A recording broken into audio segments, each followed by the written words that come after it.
important que j'ai le droit d'aller à l'école? Nelson Mandela, parlant du droit à l'éducation, l'avait défini comme l'arme la plus puissante que l'on peut utiliser pour changer le monde. La Convention internationale des droits de l'enfant énonce le droit à l'éducation dans son article 28. C'est quoi l'éducation? L'éducation se définit comme l'apprentissage de diverses connaissances. Elle commence chez les plus jeunes par l'acquisition des connaissances élémentaires, c'est-à-dire l'alphabétisation. À ce stade, les enfants apprennent à lire, à écrire, grâce à l'enseignement primaire et l'encadrement des parents. Pourquoi c'est si important? Tous les enfants doivent pouvoir aller à l'école et ainsi bénéficier des mêmes opportunités pour se construire un avenir. Par ailleurs, l'enseignement doit également être gratuit afin que les enfants issus des milieux défavorisés puissent eux aussi jouir de leur droit à l'éducation. Au-delà de l'accessibilité, le droit à l'éducation suppose aussi que les objectifs de l'apprentissage soient atteints. Tous les États signataires de la Convention s'engagent à respecter, protéger et mettre en œuvre ce droit. Et ça veut dire quoi en vrai dans ma vie? Cela veut dire qu'en tant qu'enfant, tu as le droit de recevoir une éducation. Ton droit devient alors l'obligation pour l'État de rendre l'enseignement primaire obligatoire et gratuit, d'encourager l'organisation des différentes formes d'enseignement secondaire et favoriser l'accessibilité de tout enfant à l'enseignement supérieur en fonction de ses capacités, bien sûr.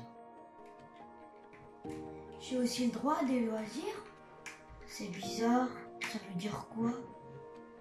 Avoir accès aux loisirs ou bien le droit aux loisirs est également un droit auquel tu as accès en tant qu'enfant. Les objectifs de l'éducation et des loisirs tendent à favoriser l'épanouissement de ta personnalité, le développement de tes dons, de tes aptitudes mentales et physiques dans toute la mesure de tes potentialités. Cette discipline sociale doit préparer l'enfant que tu es à une vie d'adulte active dans une société libre.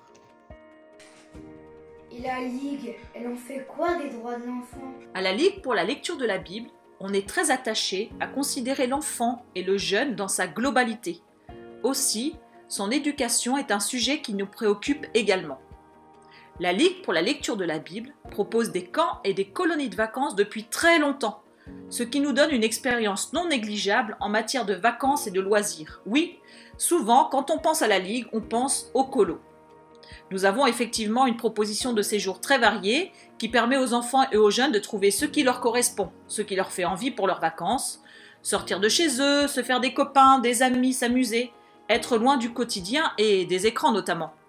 Toi, si tu veux, tu pourrais faire une colo équitation, ou bien une colo pour jouer de ton instrument favori, ou une colo pour être tout le temps dehors, ou faire du foot, ou encore participer à une grande comédie musicale. Qu'est-ce qui te ferait envie ? Mais est-ce que les colos et les camps ne sont que des loisirs? Toutes les équipes d'animation préparent des programmes intéressants, bien que remplir un planning dans son activité ne soit pas une fin en soi.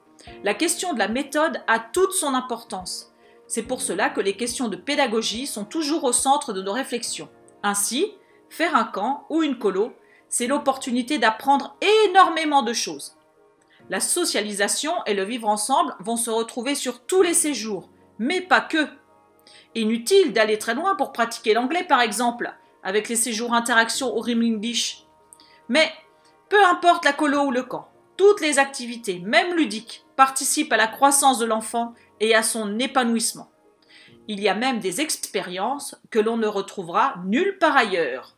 Le feu de camp, les chamallows, n'est-ce pas ?